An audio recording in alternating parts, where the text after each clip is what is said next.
More than 1,000 people have been killed after a powerful 7.7 magnitude earthquake struck the country yesterday, sending tremors as far as China and Thailand and toppling buildings in the region. Aid groups are still struggling to reach people missing or still trapped in the rubble. Myanmar's military-led government is reporting more than 2,000 people have been injured, with many still missing. It was the largest earthquake to hit Myanmar in more than a century. The devastation stretched all the way to Thailand, where authorities are racing to free those believed to be trapped under the wreckage of a toppled high-rise building. Journalist Laura Westbrook helps lead our coverage this morning from the collapsed building site in Bangkok. So, Laura, the sun is going down. What is the latest on those rescue efforts? Yes, well, Bangkok may be 1,000 kilometers from the epicenter of this 7.7 magnitude quake in Myanmar, but the impact can be felt here. And the focus here is very much on this building behind me. It was a building that was under construction, a 30-story building, and according to officials, it collapsed like a pancake. And the search and rescue operation has been going into its second day and now into its second evening. There are lights on behind me where the search and rescue operation is just continuing.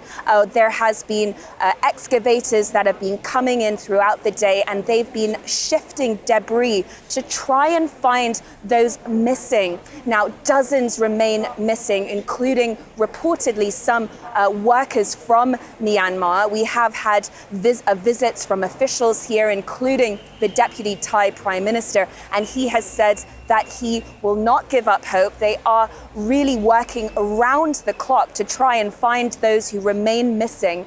But as we go on into the second night, it does look like things are not looking great. And some of the family members, they have been here all day. Many have been waiting next to the site. I went down there. Some of them were sitting on plastic chairs. There is a registration tent where they can register their missing relatives, and people there just basically sitting and waiting for news. One can only imagine the emotion of that waiting game for those who are there at the scene, watching that heavy machinery go to work.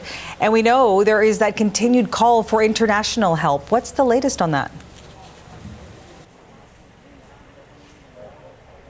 Yes, that's right. In Myanmar, it is devastating, according to reports. We're hearing reports that bridges have collapsed, buildings have collapsed, especially in the second largest city of Mandalay. That was only 17 kilometers from the epicenter, and we're getting reports that that is where a lot of the devastation is. And as you mentioned, the military junta has made this quite rare appeal for international aid, and we are starting to see that happen. According to state media, China has sent a team, and they have arrived in Myanmar. We're also hearing that India and Russia have are sending people. The United States has also said that it too would provide assistance. But this effort in Myanmar is complicated by the fact that there has been an armed conflict there since the 2021, when the military junta ousted the democratically elected government,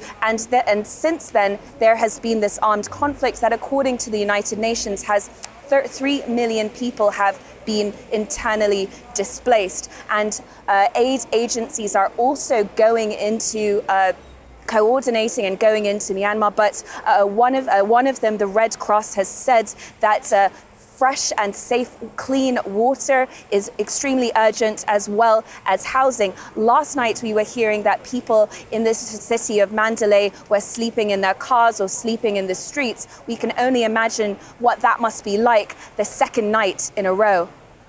Thanks so much for this, Laura. That's journalist Laura Westbrook in Bangkok.